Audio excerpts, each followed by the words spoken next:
All right. Hello, hello. Welcome, welcome. It's so nice to see so many of you here.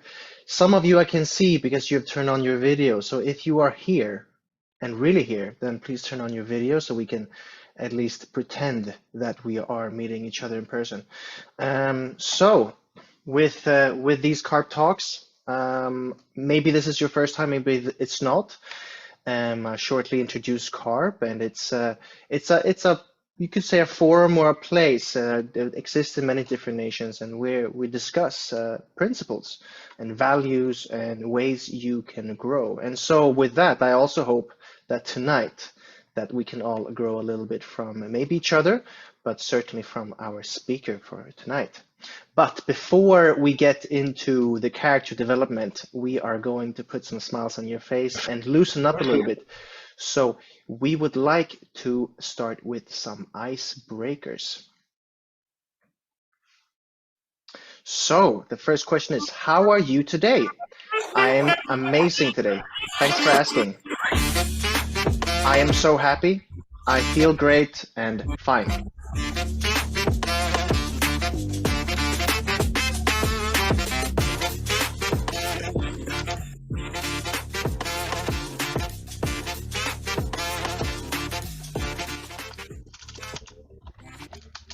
All right.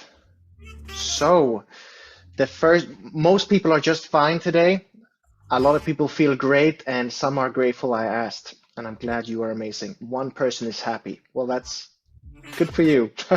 All right, next question. Next question is as follows. What's your favorite season? Spring, summer, autumn, or winter? All right.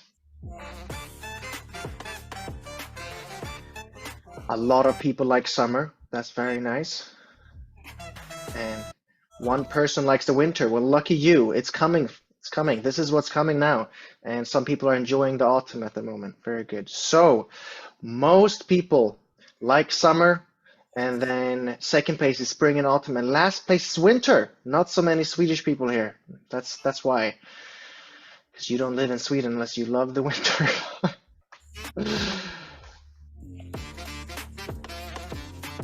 Oh, next question is, our lecturer tonight, Hod Ben Zvi, is from Israel. What do you know about Israel? I know everything. That our lecturer, Hod Ben Zvi, is from there.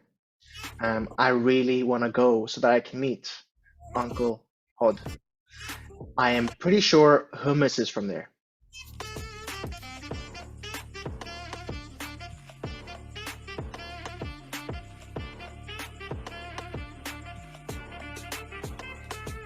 All right, so it seems like people don't know so much about Israel, because most people answered that our lecturer Hod Ben Zvi is from there, which is true.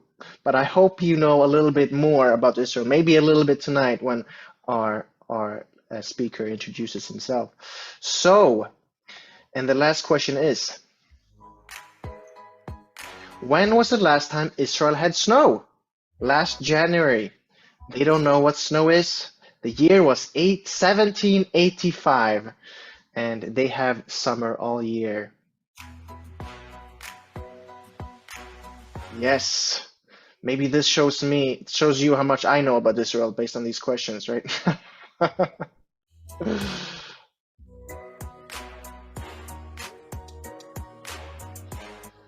Very good. And so the answer are as follows. So most people think that Israel, they don't know what snow is. And then some people know Israel, because actually last January, and a few people wrote they have summer all year, and the year was 1785, which I'm sure they had snow that year. I'm just going on a limb here because certain places in Israel do have snow all year round. Every year, not all year round. All right, good. I feel like we could loosen up a little bit. We have set a good foundation for tonight. So with that, I would like to show you the schedule for tonight. So tonight, we've had MC welcoming, we've had icebreakers. We're gonna watch soon a short video. Then we'll have our main talk by Uncle Hod Ben Zvi. and we'll have the opportunity to ask questions to Uncle Hod. Then we'll have a short sharing and discussion, and then that we will finish there. We have someone in here that's called question and comments. So if you have any questions or comments for Uncle Hod, please write to question and comments. You'll find questions and comments in the top of the chat. So we will collect your questions there. All right, so with that, we would like to show you the video for today. In a minute. So it's related a little bit to our general CARP topics, and you'll see by the end why it's a very appropriate video. So, hi. What do you do when you're feeling angry or upset with another person? Do you go quiet and try to avoid an argument? Do you huff, puff, slam doors, shout or insult others? Do you apologise to make peace even if you're not in the wrong? Or do you speak calmly and try to find a compromise? Everyone is different, and what we usually do may not always work. So one thing that can be really helpful with managing our relationships with friends and family is to work out what our conflict style is. I like to remember the different conflict styles as animals. So let's have a look and see which style we can relate to. Here's the accommodating bear. This is cooperating to a high degree, sometimes at the expense of your own goals and objectives. The accommodating bear might say, I don't care that much, have it your way, or I give in. This conflict style can be effective when the other party is the expert or has a better solution, or if you really want to maintain a future relationship. However, if this happens too often, you may find yourself feeling resentful that you are unable to give your opinion or be heard. The avoiding turtle. This is when you simply avoid the issue. The avoiding turtle may say, I'd just rather not deal with this right now. Avoiding would be positive for dangerous situations. It allows you to step back and cool down. And not so positive if you don't give your opinion or speak up when it's something that really matters to you. Avoiding is not a good long-term strategy. You aren't helping the other party reach their goals, and you aren't assertively pursuing your own. Next, the collaborating owl. This is where you pair up with the other party to achieve both of your goals, breaking free of the win-lose idea and seeking the win-win. The collaborating owl may say, 2 heads are better than 1. This can mean reframing the challenge and creating a space for everybody's ideas. The downside is that it requires a high degree of trust, time and effort from everyone involved to ensure that everyone is happy enough. Here's the competing shark. This is the win-lose approach. The competing shark may say, I take charge, and act in a very assertive way to achieve your goals. This approach may be helpful when you need quick, decisive action, but can be unhelpful in other situations as sharks aren't too fussed about relationships. So being a shark too often may lead to losing friends. Lastly is the compromising fox. This is the lose-lose scenario where neither party really achieves what they want. The competing fox may say, let's meet halfway, or let's split the difference. This may be appropriate for scenarios where you need a temporary solution or where both sides have equally important goals. A negative is that it can be time-consuming if both parties do not want to give something up. So, which conflict style do you most relate to? Do you recognise yourself in any of them? What about your friends and family? What are their go-to conflict styles? It's really important to remember that no one style is necessarily better than the other. As we saw, there's pros and cons to each one. No one style is fixed either. So next time you're in a conflict, how about practicing different approaches to see if you can get a better outcome? all right, interesting. It was also interesting looking at all of you, and I think when your animal came out, people were nodding a little bit more, you know, like, yeah, that makes sense.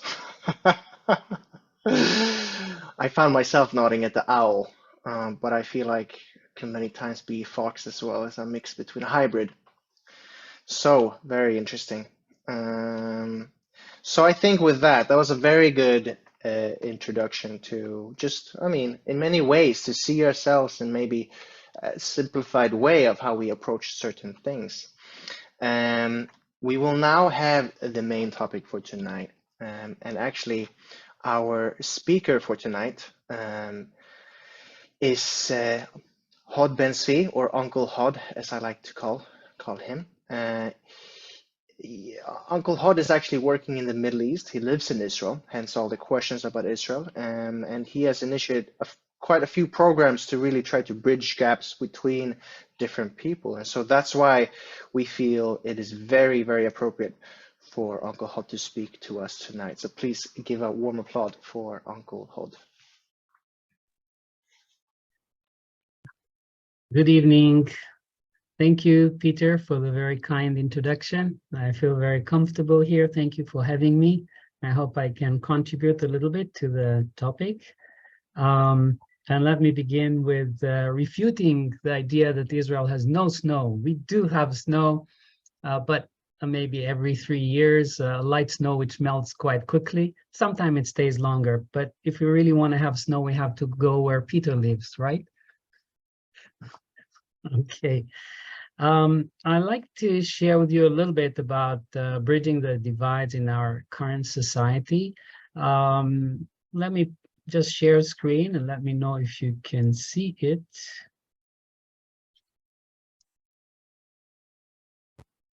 Yeah, is that okay? Let me see if I can see. Hold on a moment. Okay. So yeah, before I begin sharing some points and some thoughts, I'd like to show you a short video from a program we started back in 2015, which brought together Palestinian and Israeli kids together to play soccer in Italy. So have a look at this short video. Make it a little less noisy.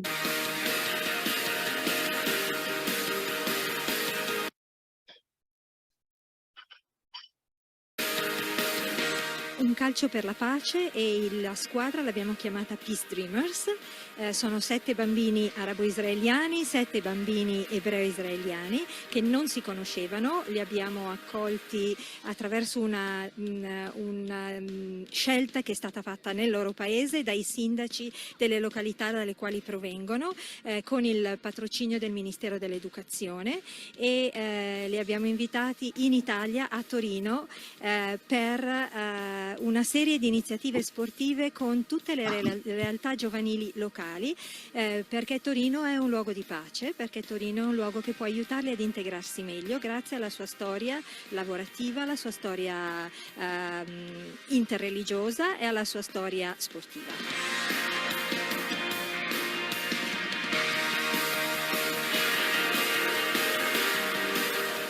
Oggi abbiamo voluto organizzare questa giornata con i nostri bambini del 2005 e una selezione, tra virgolette, di bambini palestinesi israeliani, perché lo sport ha dimostrato tante volte di essere integrazione, passione comune, e non c'è cosa migliore che farlo attraverso il gioco di squadra, dove tutti devono correre uno per l'altro verso un obiettivo comune. Ed è un po' il messaggio che vogliamo dare quest'oggi, perché troppe volte abbiamo visto in questo periodo persone correre da soli, e invece per avere un mondo migliore bisogna correre tutti insieme verso un obiettivo comune.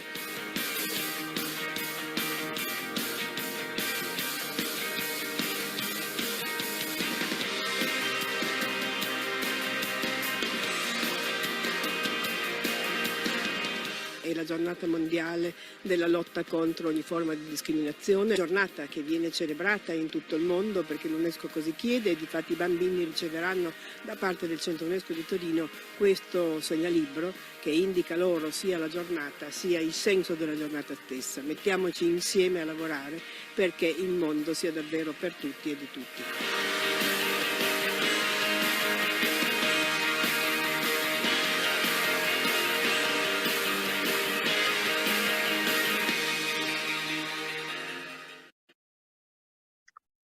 So I hope you enjoy this video. Let's see if I can see the video panel.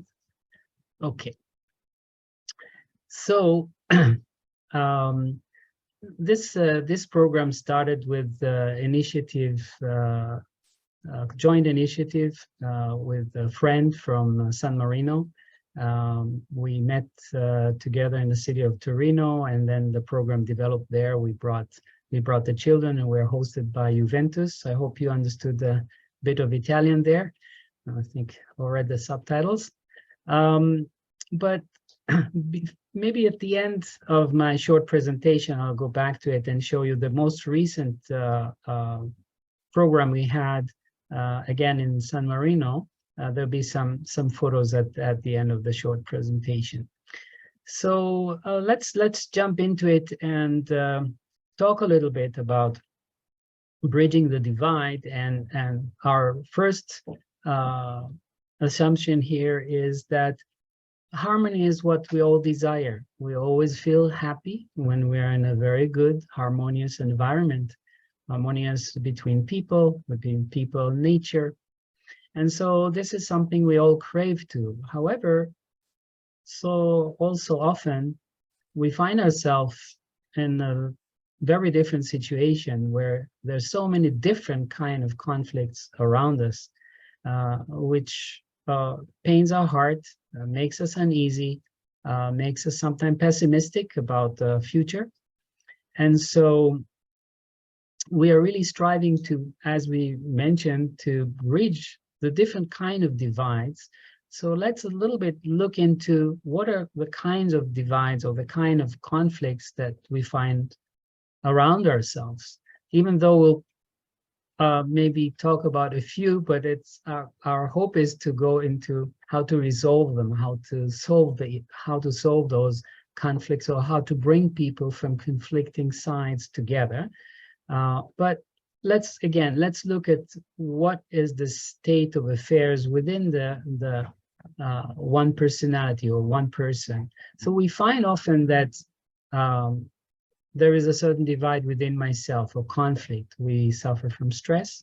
Sometimes we feel anger, self-hatred, and we sometimes fall into addiction. So these are all descriptions of something that is within myself and disrupting our harmony.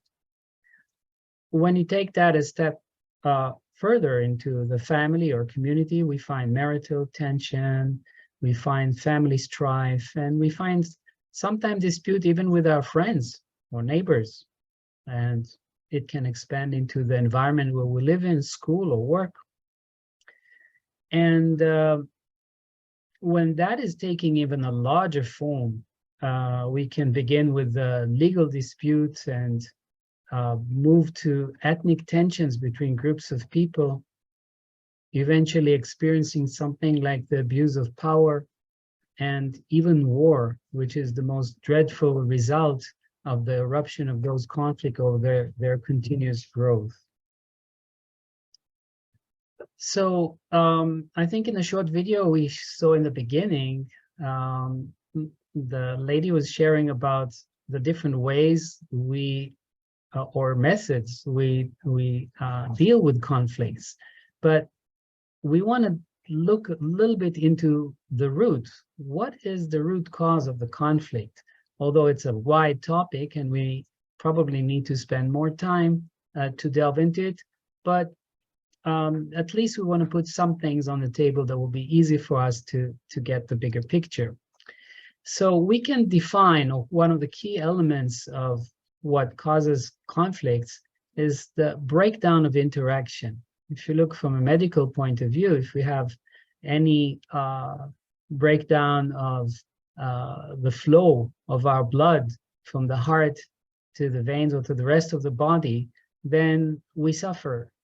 There is something wrong in our body. So the breakdown of interaction can be within ourselves, but also within our relationship with the people around us, or even with the nature around. So this is one aspect of the cause of conflict. Another aspect is, and we'll deal with it a bit more in detail, it's the ignorance of the whole purpose. We tend to see things from a more narrow point of view, and in doing so, actually that leads eventually to conflict, because if other people also look at things from a narrow point of view and not the whole purpose, it's easier to get into a conflicting situation. And finally, there is also a certain accumulation of conflict. There's something we're very familiar in our region here in the Middle East, that when people are in conflict, they even don't remember what was the reasons they got into a conflict, but they remember the last grievances they felt because someone has done to them. And so it's a kind of perpetuating thing. You get into a long-term conflict, which you don't even remember how it began. So this is another aspect that it would be good for us to pay attention to.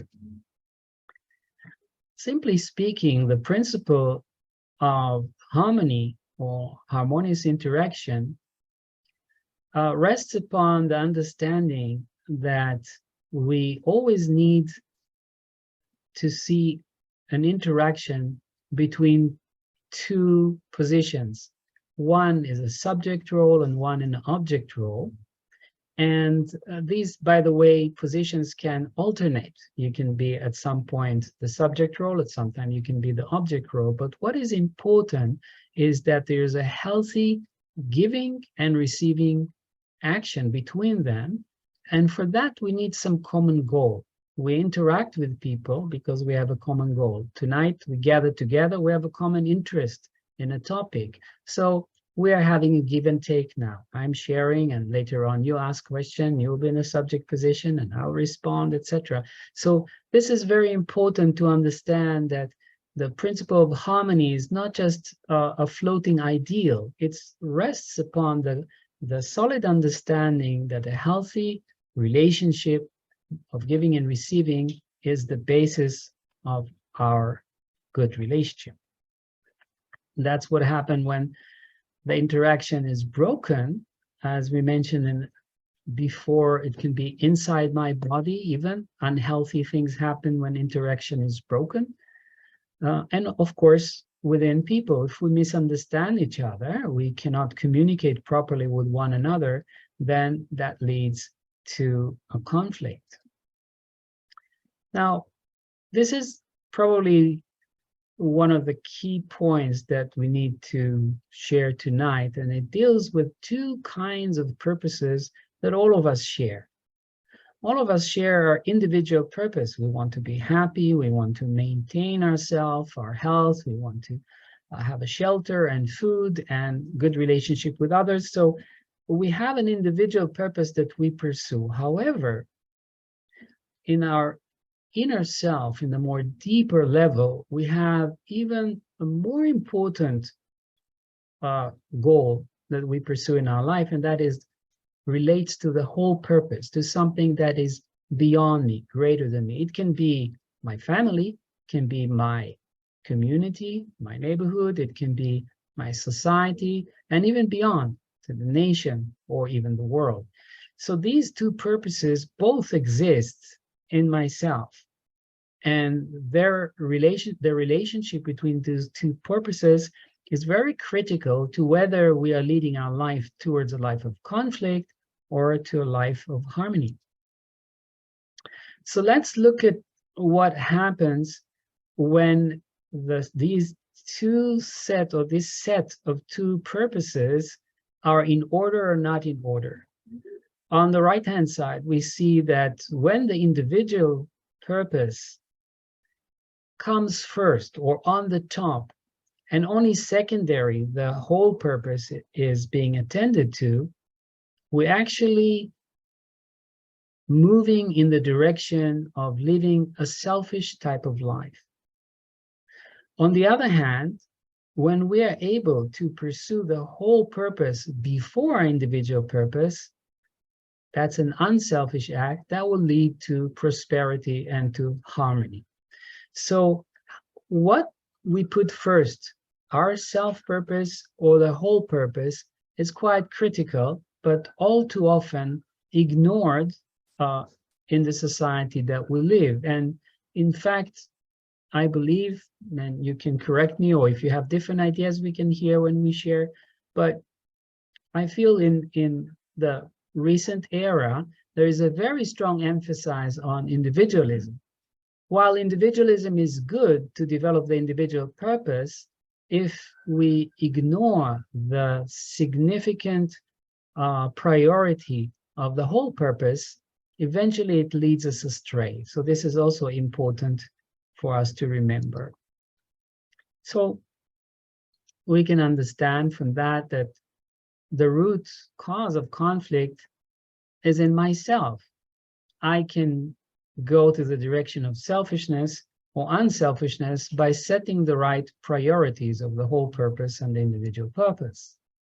So let's look at what drives us to live for the higher purpose. We call it living for the sake of others. So that's expression of true love that comes, springing from our heart.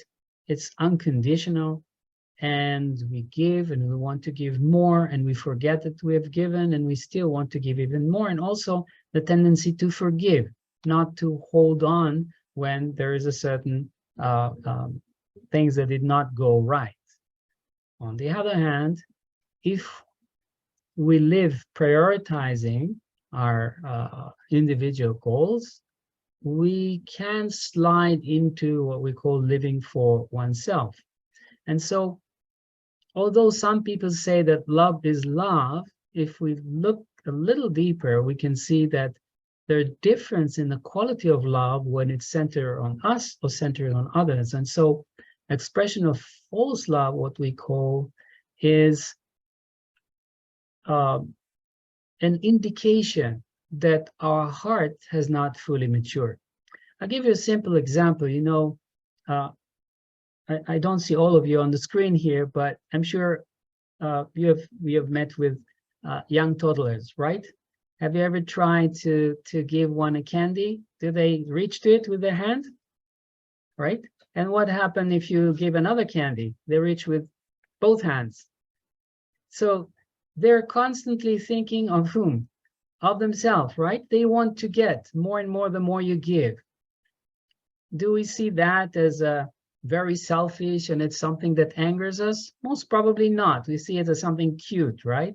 Because we see that in the level of their development, they still see themselves at the center. And so they cannot think at that moment about somebody else. But if you see them just in a year or two later, when they have a younger sibling, something you see very beautiful, they may share the other candy with their younger brother or sister, which means that gradually, when their heart develops, they begin to recognize the beauty and the love that derives from looking after others or loving others. So in a way, we can look at selfishness, not in just a critical way, but understanding that it's underdeveloped. So if we get the right nourishment, the right guidance, we're able to develop a more caring and loving heart for others. And so we don't fall into the trap of conditional giving. We give only when we know for sure that we will receive, and we calculate. That these are signs of immaturity. And also, along with that comes this idea of holding grudges. In other words, we're not freeing ourselves. So we are in a crossroad, right? It's up to us. Are we going to be part of the problem or part of the solution? Are we going to resolve conflict that we encounter, or are we just going to repeat it and get into a vicious cycle of repeating the conflict or paining others? So one of the beautiful quotes comes from Martin Luther King Jr., who said, "We never get rid of an enemy by meeting hate with hate. We get rid of an enemy by getting rid of enmity." This is a critical point, and I'd like to add another one from the founders of the CARP movement that you've been introduced to. And they mentioned that any successful resolution of this crisis, means these various kinds of conflicts, must be based on an effort to build a unified world through a movement of true love. So true love sounds good, right? So you remember in this context, when we talk about true love, it refers to this naturally springing unselfish love, centering on others, the desire to give and to give again. So what are the ways to resolve conflict? I think that fundamentally, we have to deal with something that we can call restoration, or putting back the proper order. So if we're in a state of conflict, then to restore it, we want to come back to a state of harmony. And that is a bit different than the common notion that in a conflict, I have to win, means bring the other one to submission, where here we're talking that the actual bridging the gap is restoring the ideal state of harmony between the two, not one overpowering the other. So what are the conditions for this kind of restoration, restitution? Is efforts to reverse the process. It goes at the other direction where we lost the harmony in order to create the harmony or recreate the harmony that was lost. So often it requires some inner change, like apology, a way for us to recognize that we have offended the other or hurt him or her in some way. And if necessary, or if that's the case, paying some damages. And we have to be aware that if this is not done in the proper way, there could be even greater conditions needed in order to create a restitution. If we have not really been sincere in our effort to restore our harmony, then that can lead us to even a greater kind of payment to come back to the original situation. So once again, often when we're in conflict, we cannot see so much our part, but we see what the other person who offended us have caused us. So a very good practice would be to understand that both sides are responsible to make the effort. It works together. Like the original harmony, also the process of overcoming conflict requires an effort from both sides. And as you probably have experienced, assigning blame is not very helpful. It usually leads to the continuation of the conflict and we remain divided. So reconciliation is what we want, restoring harmony and renewal. So forgiveness, and also not only forgive others, but ready to receive forgiveness ourselves. And also make a determination to change. Often if we only say we're sorry, but we're not really showing any determination to change, then the conflict is not really resolved. So the other side, the object partner, the subject partner wants to see a resolution to change, a real change. So for us, for ourselves, when we can overcome the conflict, we can come to the point of reconciliation. It actually liberates us. We become free. And the anger, the hatred, the resentment we feel is being released. It's gone. So this is something very important because as in the words of Martin Luther King, you don't really get rid of the problem by defeating the other or winning over him by power or by clever act. The actual winning is when we become liberated, because we come to a true point of reconciliation, and then we can restore the relationship to the harmony that was there before. So that opens the way for us to love.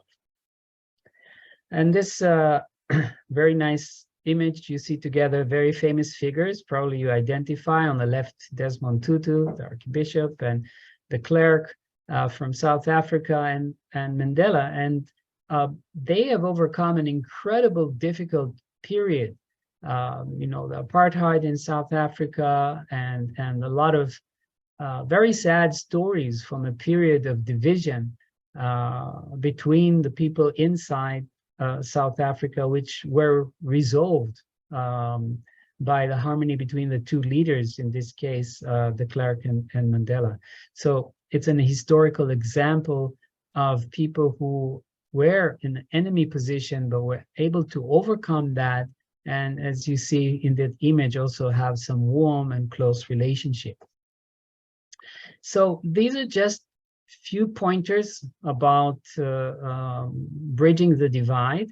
And I'd like to share a few images of our most recent program that we've done with Jewish and Arab children, that we brought them over to Italy and San Marino. And I think the picture speaks for themselves. I just run them through, and maybe at the end you can tell me if you could catch something from those images.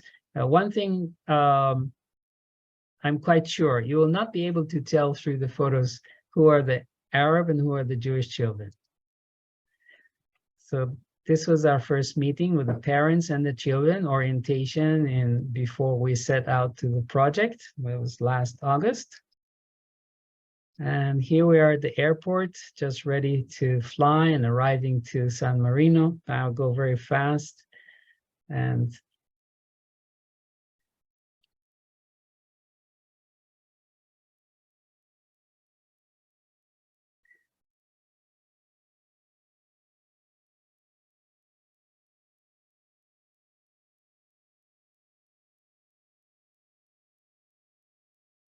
this is at the amusement park together.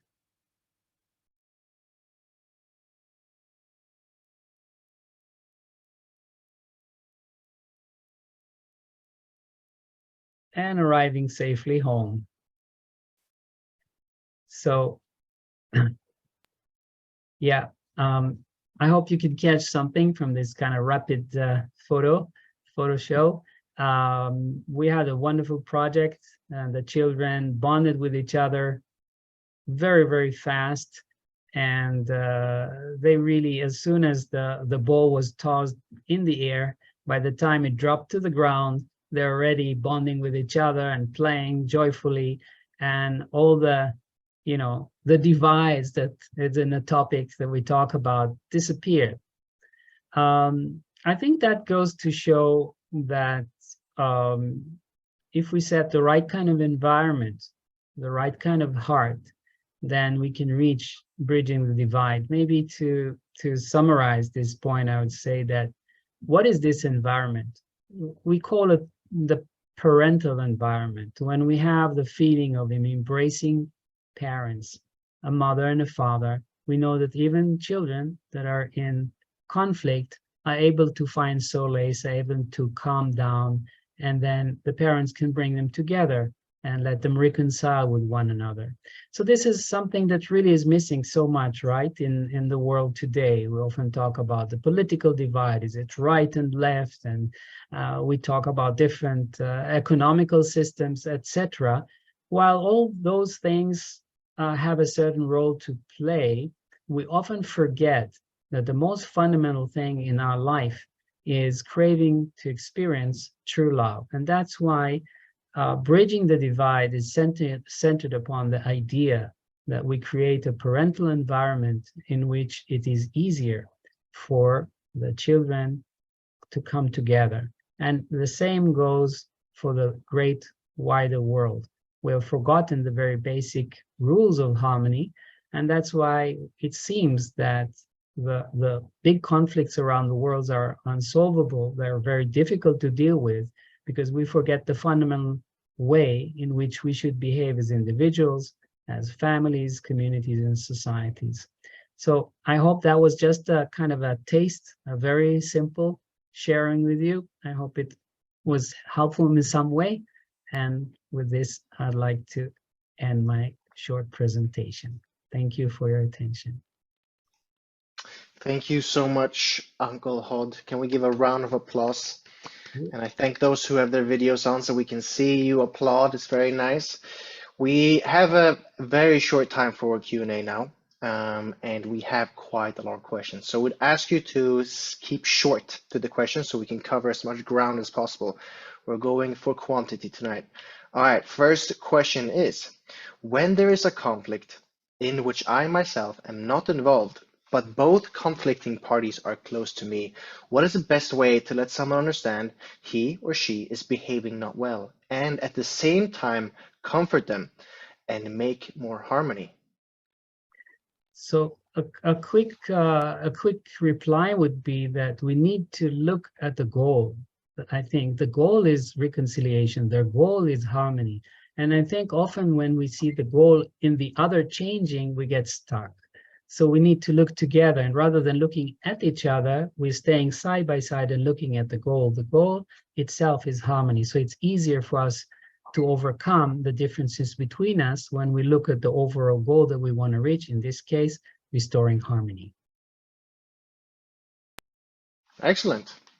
That was a very short answer for a very complex question, I would say. Next question is, what should I do if I need to sacrifice the purpose of the whole to achieve my individual purpose? Well, if we want to be a tyrant, that's the way to go. In other words, what differentiates us, when I sacrifice myself, even my family and community, for the greater purpose, maybe the community or the nation or the world, then I become a saintly type of person. When I do the opposite, when I sacrifice the nation, the community, the family for my own purpose, then I become more like a dictator or a tyrant, right? So these are the two avenues we can go, and it is up to us what we choose. Good. Sounds like there's a clear better one there out of the two. All right. So next question is, when someone has decided to be resentful and angry toward me, my country, or to my group, what kind of mindset would you advise? A quite difficult and actual question, maybe. It is very challenging because it touches the deep emotions within ourselves. None of us want to be hated or misunderstood. And so when we meet such a situation, I think that it really requires our connecting to our source. In this case, if you know God, if you're connected to God, then that's the first thing you go to. If you're not a believer, you can actually go deep into your conscience as a conscientious person also.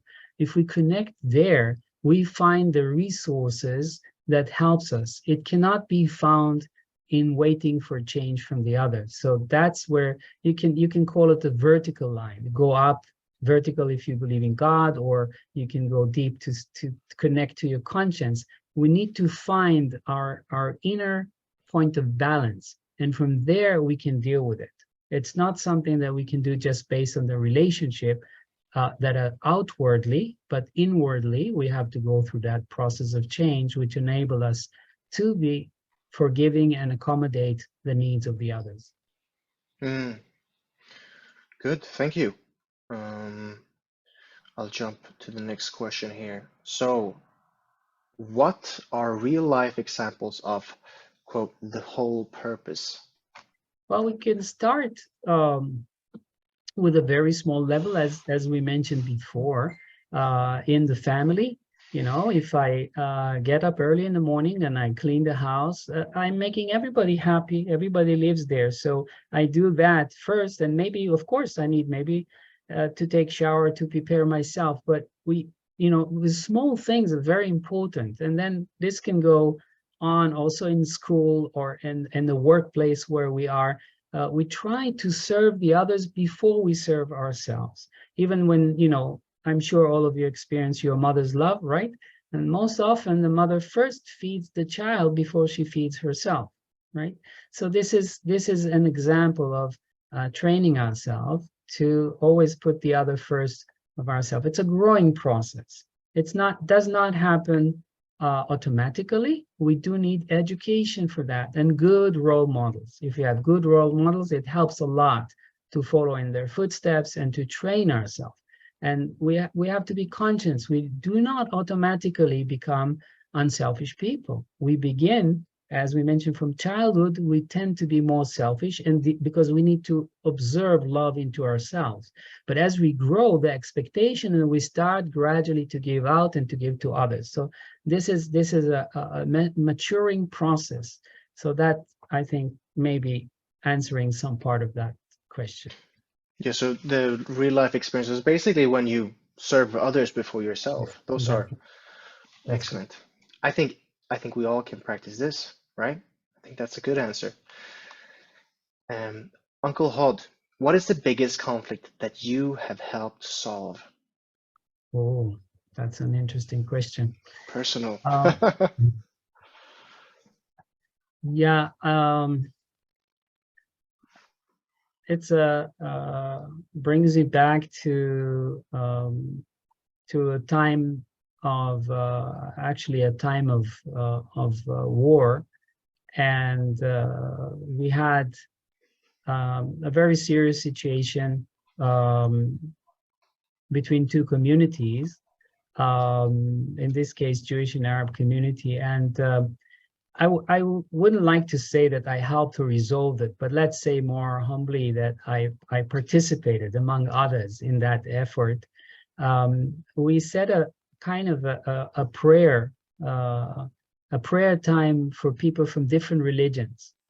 And we really felt that after that, while quite serious conflict erupted in society, we set 40-day condition that by saying condition, I mean setting a time or setting a time period in which we gather together people from different religion. In this case, we're Jews and Muslim and Christians, and we gathered for 40 days and prayed. And after that, we saw that the conflict gradually, wasn't like a miracle, but gradually subsided. So that stays in my memory as such kind of experience. Again, I cannot say that I resolved it, but I was maybe one of those who initiated and took part in that process. That's very beautiful. So we have our last question here. How do I let go of grudges? Maybe one pointer that I can leave you with, and we can ponder and think about it. Our grudges are, I'll say it in a little bit humoristic sense, are very dear to us, right? We hold on to them very dearly. But often if we hear someone that tells us about a bigger or more challenging experience that we have gone through, then we come into more perspective. And so that helps us to realize that if that person was able to overcome their difficulties, then also I can also overcome my difficulties. And ultimately, if we learn and study even about the history of our Creator, God, probably he had most grudges because he's looking at the present reality of this world, or even the past very sad history of so many conflicts and wars, and certainly as an overall parental figure, as a heavenly parent, he must have felt those grudges, because we as human beings, as his sons and daughters, were not able to really forge a world of harmony, of cooperation, and so on. So even that is the case, every day we have the sunshine. Every day we have air and water and food to eat. So that means that even our Creator is seeing and having these grudges because we do not behave properly. He still showers us with so much love and so much care. So if we reflect upon that, I think that helps us to overcome our grudges, which are most probably on a much smaller scale. So this is the kind of suggestion, is to look either to people, role models that have gone through bigger tests in their life and overcame, or even all the way to our heavenly parent and inheriting his kind of unconditional parental love that may help us to overcome our grudges. Thank you so much, Uncle Hod. Can we give a round of applause? I don't think we've ever had a speaker cover so many questions and so well, actually. They're just very well formulated. And whenever I answer questions, I always add my feelings to it, but you were very factual and very good. So we really appreciate that as we don't have so much time with you. So we will now have the opportunity to discuss a little bit because we've heard a lot in a very short time. So to digest this, we will now have some discussion questions. And if you can see them in the chat and on the screen. So how was the talk for you? What stood out for you the most? Which animal from the first video do you feel you relate most? Accommodating bear, avoiding turtle, collaborating owl, competing shark, or compromising fox? And last question is, what kind of conflicting situations are you going through in your everyday life? What can you do to avoid these situations from happening again? Very good. So we will now open some breakout rooms. And we will be discussing these questions. So it's a very short time, so make sure to let everyone speak and choose your favorite question. Start with that and then move forward to the next one.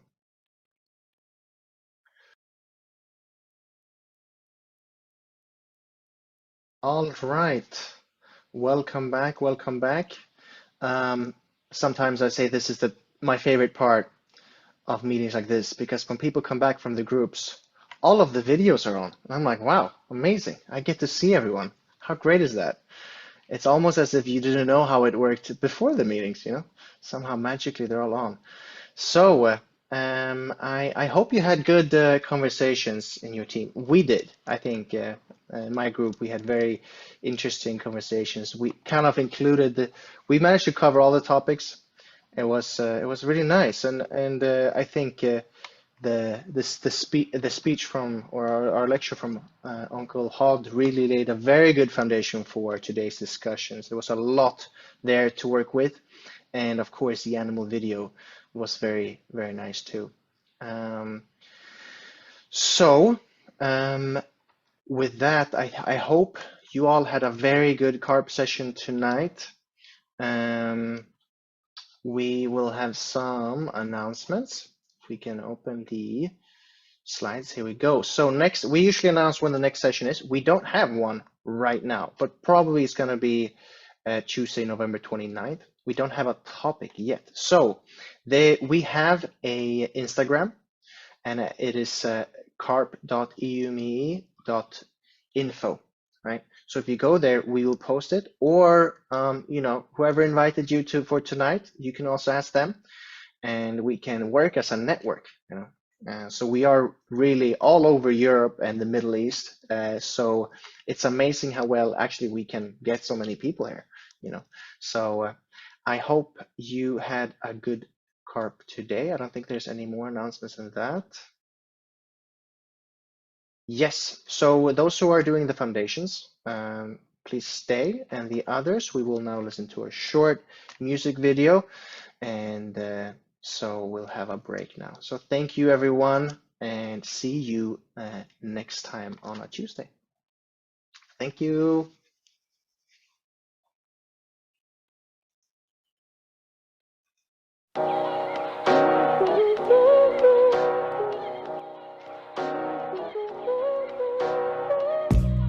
Anybody out there got some troubles? Anybody out there got some heartache? Me too. Just when you think it can't get any worse, somehow it gets worse. But my friend, hold on, when it feels like I might have a breakdown. I got a friend closer than a brother, say lay down your burdens, your heartache, your hurting. It may not make sense, but here in this mess, I have peace. I have peace. Peace that surpasses understanding. I know life's out of my hands, but I'll make it through. 'cause I got you. When my world's in 1,000 pieces, Jesus, you're the only reason I have peace. Let me go a little further, I'm about to break it down. Every life has two choices, yeah, you can let go or you can control. I chose to let go. Now deep in my soul, I have peace. I have peace. Peace that surpasses understanding.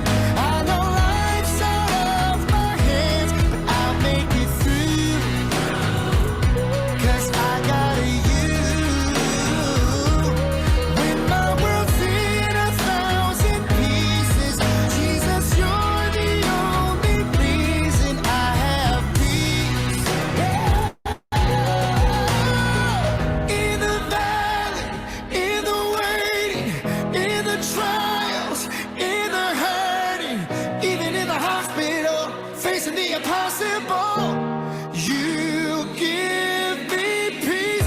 Even pain, persecution, take it all away, there's one thing I'm not losing. I feel the wave of your presence wash over my soul, and I know, yes, I know I have peace.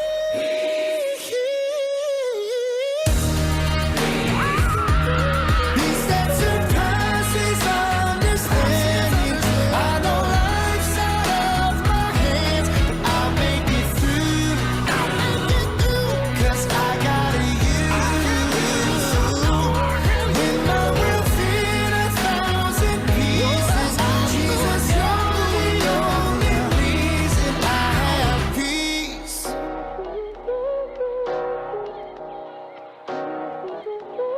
I have peace.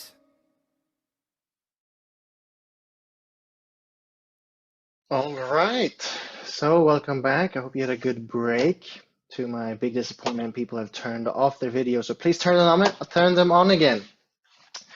I hope some of you managed to bring maybe a guest tonight. I know that we had a very good discussion in my team with my guest tonight.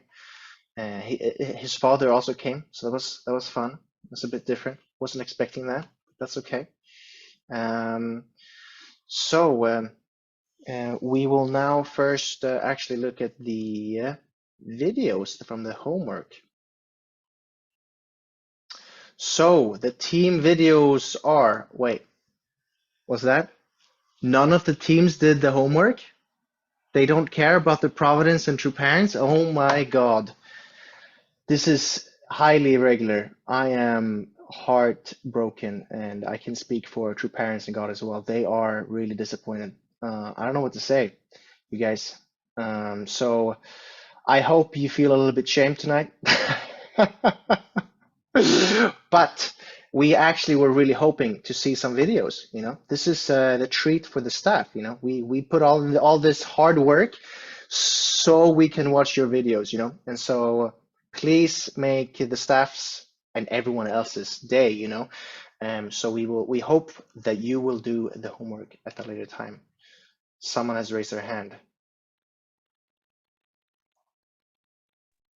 Yes, hello. I wanted to say that actually, I think in the Google Drive, I think 2 teams uploaded the videos, right? Team 3 and 4, as far as I know. Is that true? Let me check with the staff. They tell me they haven't seen it, and that's why we didn't show it. So there's a issue there with the communication. So, but that's great. So it turns out that what team? Team 2 and 3? I think 3 and 4. 3 and 4. Team 3 and 4 care about the Providence. Well, can we give a round of applause for Team 3 and 4? Thank you. Thank you for working for God and True Parents and for our beautiful region. Well done. We will share them. Will we share them today? Will we share them today? I think maybe. Let's leave it at a maybe, and we will move on to the next part of the schedule. So now we will, I believe it's, we'll hear a talk by our dear older brother Bogdan. So please give a warm applause for Bogdan Pammer. Hi guys, good evening everyone. Great to see you. Hi. Okay. That's it. Do we have the recording running? I don't think so, or just for those who aren't here tonight. I think it's running. Okay, it is. Okay, Yeah. great. Hi, good evening everyone. Great to see you. Wherever you are and wherever you just came from. For me, what did I just do? Of course, I listened to a great CARP talk, which was actually very inspiring. And before that, I did some living for the whole, cleaning the kitchen, putting all the dirty laundry from the kids into the washing machine. Yeah. And so now we are here this evening at the halfway point. Anyway, a bit over the halfway point of our foundations program. And yeah, I want to give you now let's say maybe 4 minutes, and maybe Vicky can get up a music in the background for this one question. How is your foundation? And take a piece of pen and write down whatever comes to mind as you reflect on this question. How is your foundation? See you in 4 minutes.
Thank you.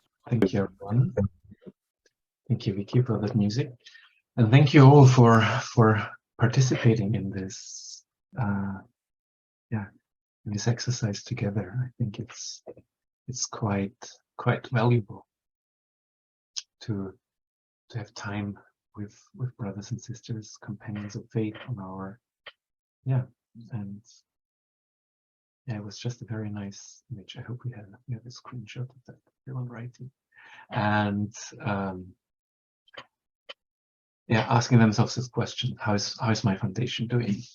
So whether you feel it at the moment or not, actually God is doing a lot with you and in you and through your life. And in fact, it's often in the times when we're just about hanging on with that actually the deepest changes, and God can work the deepest changes and make the deepest structural changes in ourselves. So in that sense, this moment, or the times also when we're a bit tired, or when we are a bit at the limit, not at our high point, so to speak. They're actually the times when our character, our soul can be restructured profoundly. And I would like us to take a moment to look back on what we heard, and revisit, reminisce, I think is the right word. What we heard so far, and where we are still going together on this foundations course. The reason it says East region here has nothing to do with the East region. I used the slides I used for a Sunday service of the East region and forgot to change that part. So don't be confused about that. That's not the point where to get confused.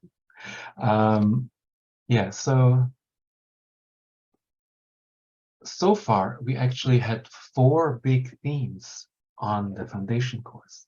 If you remember, we started out with a tree with deep roots. Then we had 2 sessions on the topics of spiritual growth and personal development. Then we had a section on the maturation of the unification movement. And now, moving out from the unification movement into the world, the words to change a nation. And just first we had these talks, but the main point, or the main point we explored together, was God is our heavenly parent. And that's so important for True Mother that she mentions it every single speech without fail. And that's also what True Father did. And then we moved on to True Parents are my parents, and we heard 4 or 5 stories of people, how they could feel and experience true parents. As my parents, I miss you. For those who joined us in the Hundake this morning, we had actually yesterday and today a quite interesting discussion exactly about this topic, about experiencing God as our parents and true parents as our parents. And in a sense, that's something you can't, or no one can force, because if we cannot force ourselves to feel that. But I think the stories and the homeworks that we had with writing the stories to our the letters to God and the letter to our True Mother may help us to prepare ourselves internally, so that another time this spark can happen. I remember myself, it was about the 5th time or so when you remember we did this thing with getting up at night and getting up at night and joining a rally of hope or something like this, or a holiday celebration during the COVID period. Do you remember that? Yeah, it was I think about the 5th time or something I did that. And I really actually didn't want to do it anymore. But maybe I'm a bit of a turtle, and then say, all right, God, let's not be too sharky with you tonight. I'll be a cute turtle and turtle away for that night session. And then I had actually the most incredible experience of True Father in this holiday celebration. It was a holiday celebration. True Father coming to me with a spoon of soup and feeding me directly soup. Yeah, it was a very. I could actually feel the warm soup run coming down my stomach, and I could see how could experience actually true parents are nurturing me, even even when I don't. Yeah. Even when I'm not 100% enthusiastic, and maybe even a bit drifting away. So that was very, it was a huge huge gift, and in a sense, you're actually doing exactly the right thing by exposing yourselves to such situations. Whenever we chase this sort of experiences, they never come. Don't worry. So no need to chase them. But if we make ourselves available to God, then these things can emerge naturally. These things can come very, very naturally to us. And anyway, this would be a huge topic in itself.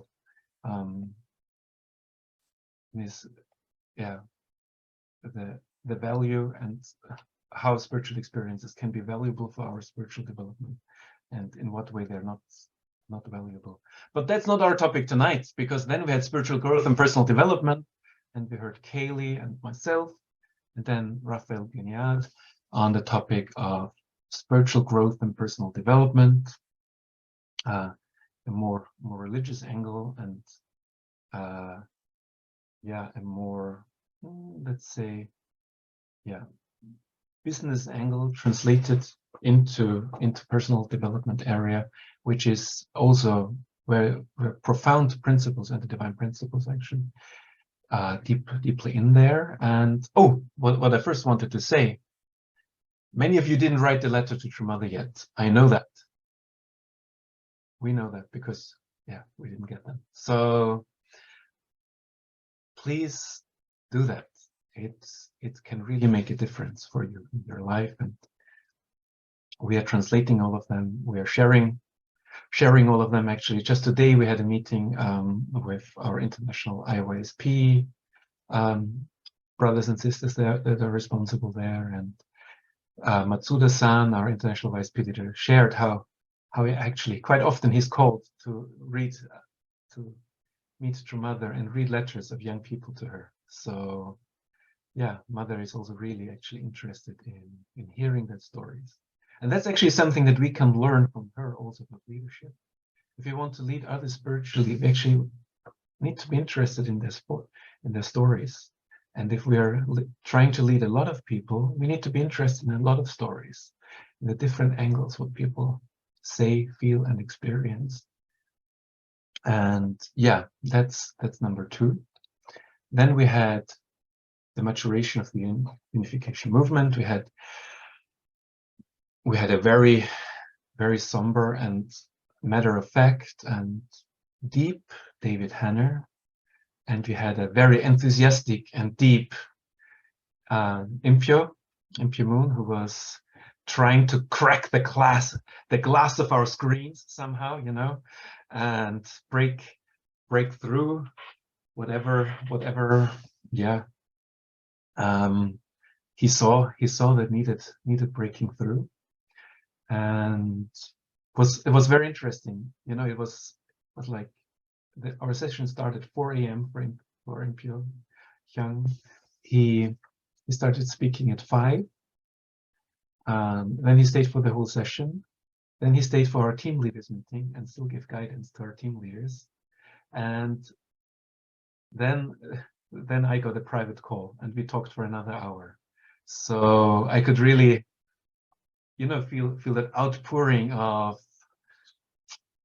masculine, elder brotherly and true fatherly.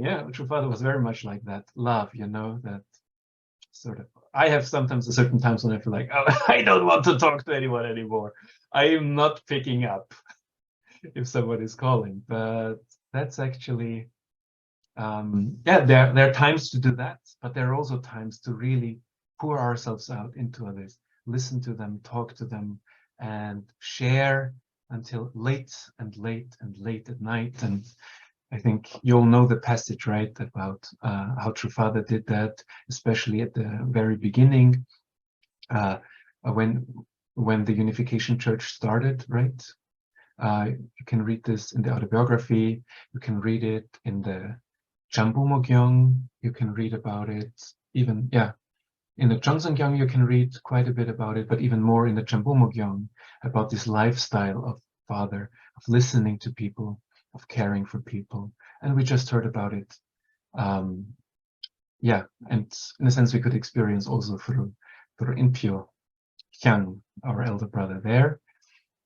And then we had actually Giuseppe Cali approaching the final bus stop, the Heavenly Parents Holy Community in Jeonnyeok. And actually, Uncle Giuseppe wanted to come on today to explain us more about Heavenly Parents Holy Community, because he couldn't fit everything in, and actually the main point wasn't there yet in his talk. And we'll try to cover for that. We also heard actually his talk was very fast in a sense, and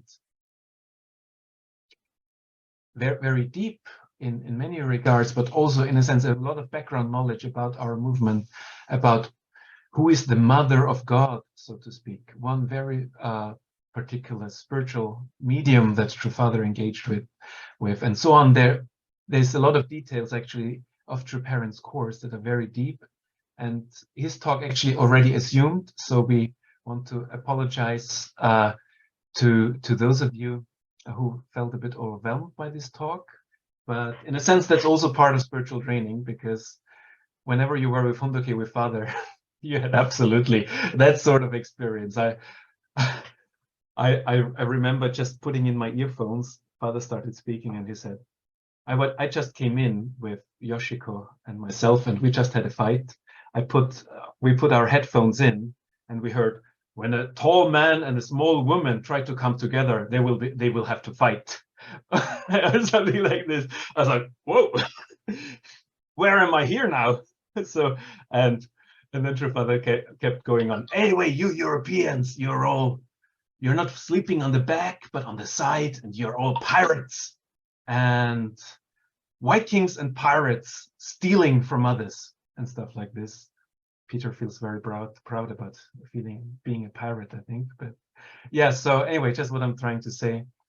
Sometimes actually it doesn't hurt to be overwhelmed by some content. And True Father also liked to jump, and it took really some effort, and sometimes it really took some intense effort to get something out of his talk. But then suddenly it happened, and lightning struck. So I hope even for those of you who felt a bit overwhelmed maybe at times from this talk, there was something that you could really take with you. And we'll have Giuseppe Cali in one form or another back in one of the later sessions to actually really come to this point about this identity of Heavenly Parents Holy Community, and to kind of break it down and simplify it, and that we can also discuss it for us together. So, and then, you know, we're not just here for ourselves. We're not just here to be a nice club of awesome people, but actually we're also here to make the world awesome, right? And so the words to change a nation, but you're biting your tongue. It's the next line in that song, if you remember it. It was, I don't even know who is singing it. I forgot her name, but I quite like that song. You know that one? You've got the words to change a nation. Anyway, I won't sing, otherwise we're 31 people now, and I don't want to drop the attendance because of my singing. So yeah, but there we had this talk about the headaches of God, and True Parents with David Eaton and Sarah Ahmed, and today we had Uncle Hod Ben Zvi sharing with us about understanding and bridging divides in our society, from a very clear and sort of, yeah, very basic and very clear approach to that, which was, I think, I hope also really valuable to you. So if you disagree with how I describe the sessions now and you want to make your voice heard,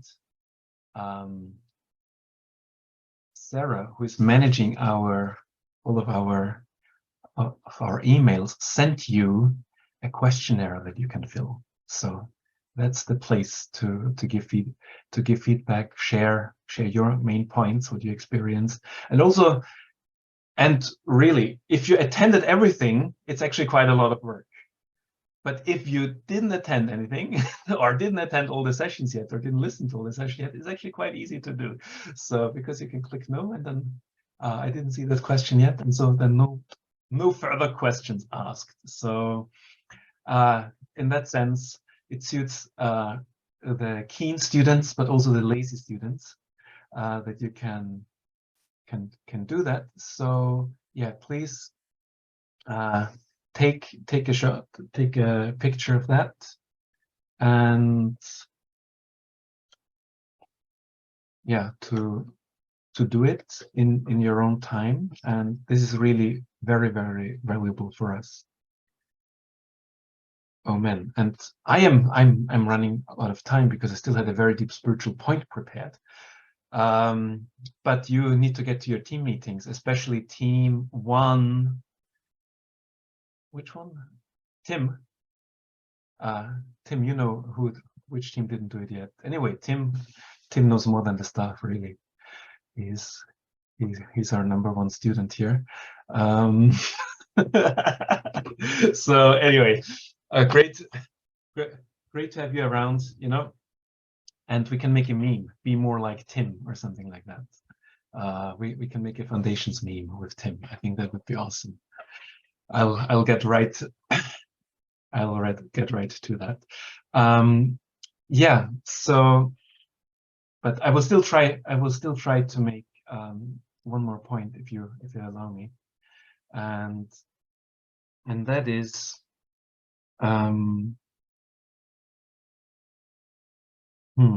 no, I think it's enough for now. That maybe there will still be space for this point at another time. I hope everyone is very curious now, and so we'll find place for it. But thank you everyone for being here. And so in our next session now, we'll focus on community. We'll focus on how to be a spiritual guide, not a spiritual guide, a companion of faith for others, and how to actionize certain points, what steps it can be to leave my mark in my environment. So that's the direction we're heading now, from having covered our roots, my foundation with God, and true parents, #1. #2, the taking care of my own spiritual growth. #3, the history of our movement and some key aspects about tradition and providence in our movement. And #4, how then true parents always pushed and moved beyond the movement to make an impact on it. So thank you everyone for listening so attentively. And yeah, back to you, Peter. All right, thank you so much, Bogdan. Can we give I don't know, applause is appropriate? It's like a reflection. Thank you for reflecting. It's very good. Good. No, I thought I was when you were sharing, like, oh, have all of you sent a message or a mail, a letter to Mother? I was like looking at Tim, and I was like, do it. Raise your hand. Do it. You know. But no, he didn't. So all right. So thank you so much, Bogdan, for that. That's very good. We will now have team meeting. So the first question is, how was today's session for you? What could you gain from today? What can you do to gain more from the program and grow more internally in the next upcoming half of the program? If you have any remaining time, work on the team video. So that is for the teams that haven't done a team video. Those, you can still care for the providence. You can still make an impact and work for God's will, It's not over. God always reaches out when he can, and this is your chance. So with that, please have really good discussions. We know you like to talk with each other, so enjoy this time together. So you can choose your team room. There is room. All right, welcome back, everyone. So we will now have the opportunity and chance to watch the videos that the teams that did prepare, that the teams that do love God and your parents have prepared. I'm gonna beat down on this point until you get the video, right? So this is just, mark my words, you'll be lucky if Sonia is here next time, because she'll give you an easier time than I will. All right, so we are going to start with the videos, video number for team 3. Hi everyone, I am Rodrigo. I am representing Team 3, and I'm gonna share the ideas that we came about after discussing Heavenly Parents and True Parents headache. We thought definitely, yes, God and True Parents must feel really sad when realizing that our families are still very far away from God, from the Heavenly Parent. We're still very disconnected, and we have all kinds of struggles, all kind of difficult relationships that we have to improve. So we thought, how can we solve these? And this idea came of creating a family fun day. So that's how we're gonna solve this, with a family fun day with a lot of activities, competitions, sports competitions, quizzes, with prizes for the winners. We're gonna have music, concerts, we're gonna have magic shows. We're gonna invite none other than Dumbledore to do magic for us. We're gonna invite Mr. Beast to create a challenge that we can all do. We're gonna have food, of course, food. And what kind of food? Korean food for everybody to enjoy, feel God's love, God's presence in there. And a parade with huge balloons. And not only that, but many, many other things. And that's how we're gonna have this amazing day, family fun day, experience God's love with everybody all together. So what do you think? Well, we have a special message from our regional director. Please hear him out. Hello everybody, greetings from Graz, Austria. I love the idea of a family fun day. I think it's really important for parents and children, brothers and sisters to have fun together and with the neighbors as well. Good luck with all that. Wow. Can we give a round of applause? That was so good. I even forgot that some of you didn't do the video. So that was really good. That really took away all of my heartaches. So that was great. Whereas there you are, Rodrigo. Very good. I look forward to Dumbledore. That's awesome. All right, we'll jump into the next video for team 4, I believe it is. Hello everyone. As part of our homework, we try to focus on one headache of God and True Parents, which for us was the need for young people to take on leadership positions in our community to preserve our future.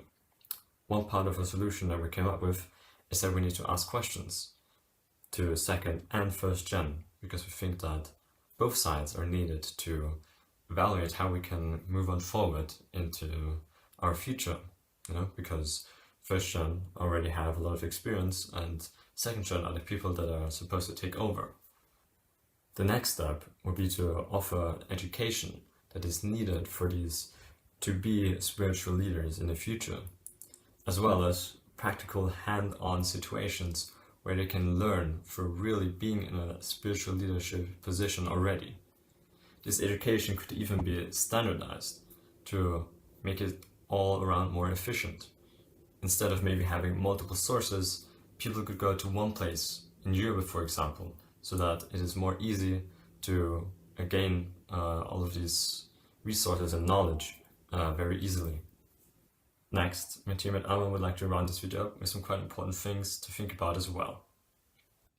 We also believe that it's important to nurture youth and young people before they reach an age where they can take positions of leadership, whether that is through education programs like HARP, like CARP, or like ESGD, and many other workshops and activities.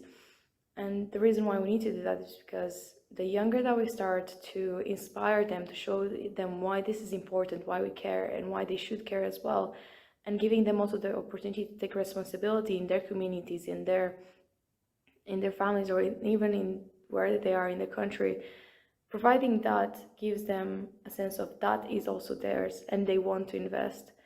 And not only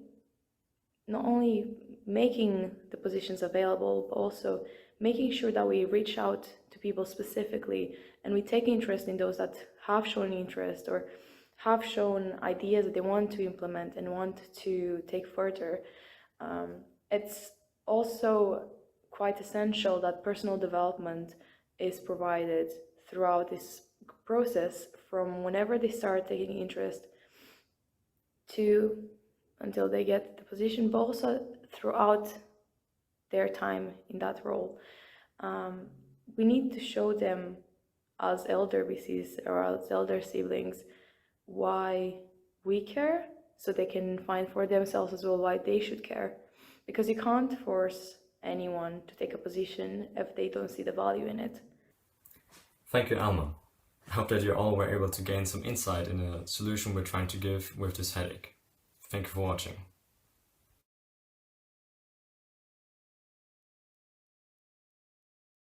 Very good. Thank you so much. I like that a lot. Ownership is really, really key.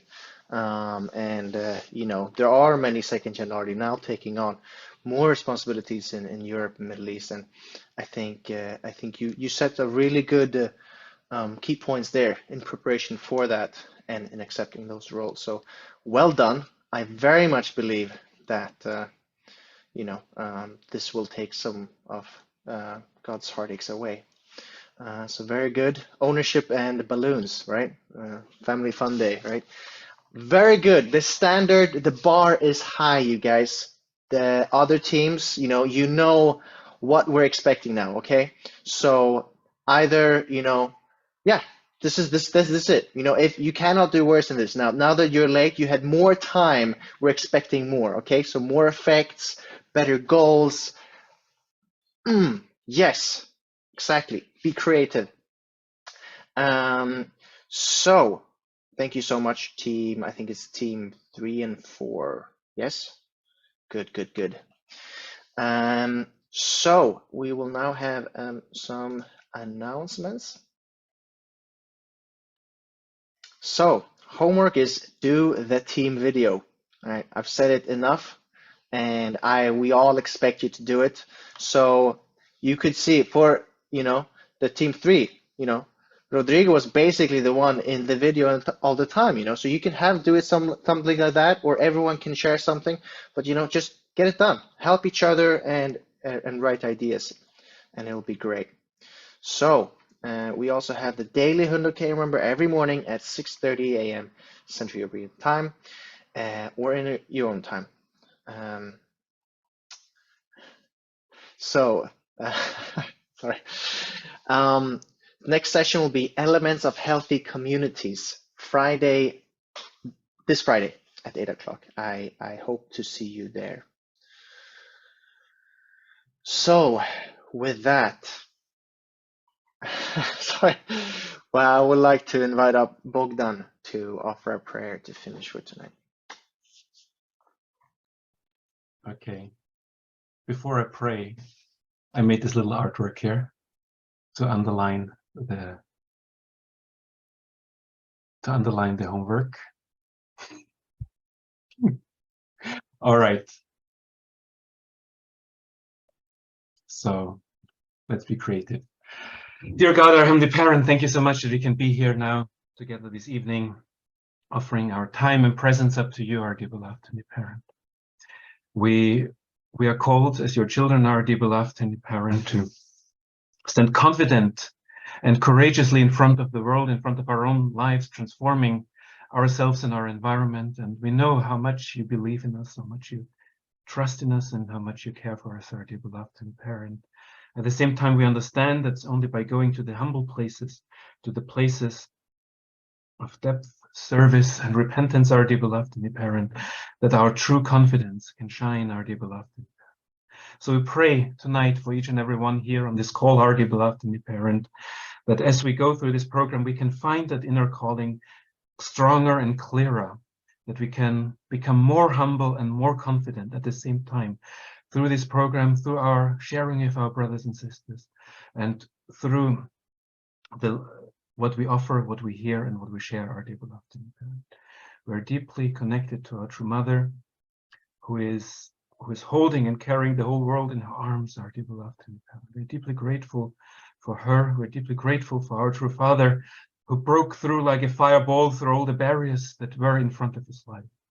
And we are grateful for the clarity and purity of our true mother, who is like a crystal, with whom we can resonate to hear the true sounds of original nature and feel and touch how life is before the fall, or how life will be in your presence, our dear beloved Heavenly Parent. So we are grateful for each and every one here on this call. We are grateful for each and every one of your loyal sons and daughters that walk this path so patiently. And I would like to offer all of this up and pray and report this to you in the name of Bogdan and Yoshiko Pammer of a Blessed Central Family. Aju. All right, thank you so much, everyone, for joining today. If you don't know the homework still, you are God's heartache. Know that, all right? So with that sinister tone, no, I really hope that you all can have a great week. This is only Tuesday, and we'll see each other tomorrow morning or on Friday. So thank you, everyone. Have a great week.